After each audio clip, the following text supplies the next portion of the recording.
जिल्ह्याचं नामांतरण करून छत्रपती संभाजीनगर असं करण्यात आलं।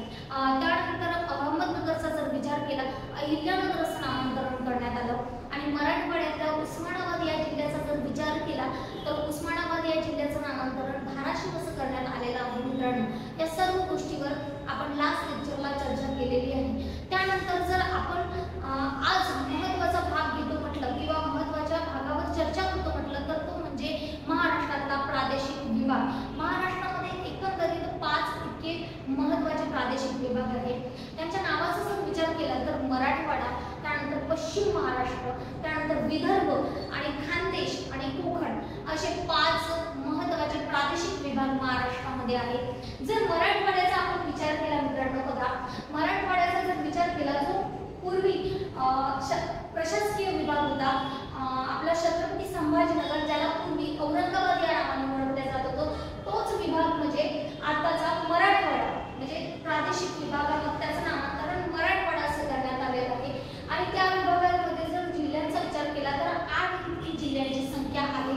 त्यानंतर खोऱ्याचा जर विचार केला तर मराठवाडा हा संपूर्ण गोदावरी खोऱ्याने वेढलेला आहे किंवा गोदावरी खोऱ्याने व्यापलेला असा भाग आहे।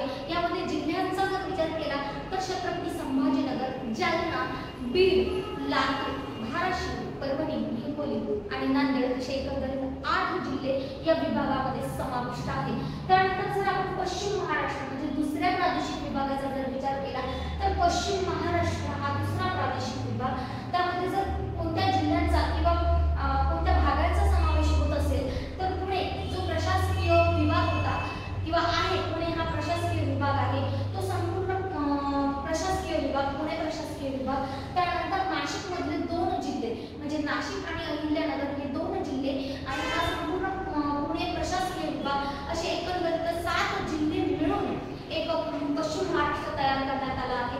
त्यालाच एक महाराष्ट्रातला प्रादेशिक विभाग असं म्हणतात। जिल्ह्यांचा जर विचार केला तर पुणे, सातारा, सांगली, सोलापूर, कोल्हापूर, नाशिक आणि अहमदनगर असे एकंदरीत 7 जिल्हे पश्चिम महाराष्ट्र या प्रादेशिक विभागामध्ये समाविष्ट आहेत। जर तिसऱ्या विभागाचा विचार केला तर विदर्भ, पूर्व विदर्भामध्ये येणारे जे 2 प्रशासकीय विभाग आहेत, अमरावती प्रशासकीय विभाग, त्यानंतर नागपूर प्रशासकीय विभाग। अमरावतीमध्ये 5 जिल्हे आणि नागपूरमध्ये 6 जिल्हे असे 11 जिल्ह्यांचा मिळून एक प्रादेशिक विभाग तयार करण्यात आलेला आहे। मित्रांनो, जर विदर्भ या प्रादेशिक विभागाचा आपण विचार केला तर विदर्भ हा महाराष्ट्रातला सर्वात मोठा असा प्रादेशिक विभाग आहे आणि 2 प्रशासकीय विभाग मिळून एक प्रादेशिक विभाग तयार केलेला आहे।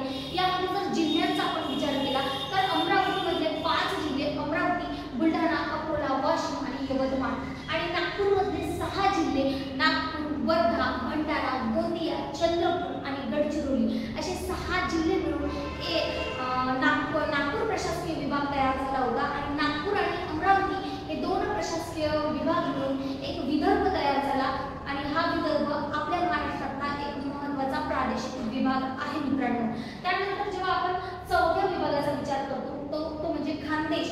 नाशिकमध्ये जे 3 जिल्हे नाशिक प्रशासकीय विभागामध्ये उर्वरितचे 3 जिल्हे आहेत जळगाव, नंदुरबार आणि धुळे या 3 जिल्ह्यांचा समावेश या प्रशासकीय विभागामध्ये होते। मित्रांनो, तो म्हणजे खानदेश हा प्रशासकीय विभाग आहे आणि खोऱ्याचा जर विचार केला तर संपूर्ण तापी खोऱ्याने हा भाग व्यापलेला आहे, खानदेशचा भाग व्यापलेला आहे, हे देखील महत्त्वाचं आहे। त्यानंतर जेव्हा आपण 5व्या विभागाचा प्रादेशिक विभागाचा विचार करतो तेव्हा 5व्या प्रादेशिक विभागामध्ये कोकण हा जो प्रशासकीय विभाग देखील आहे हा समाविष्ट होतो। याला प्रादेशिक विभाग या नावाने देखील ओळखले जाते। यामध्ये जर जिल्ह्यांचा विचार केला तर संपूर्ण कोकणमध्ये येणारे जे 7 जिल्हे आहेत मुंबई शहर, मुंबई उपनगर, ठाणे, पालघर, रायगड, रत्नागिरी आणि सिंधुदुर्ग या 7 जिल्ह्यांचा समावेश या विभागामध्ये होतो। मित्रांनो, बघा हे महत्त्वाचे 5 प्रादेशिक विभाग आहे जे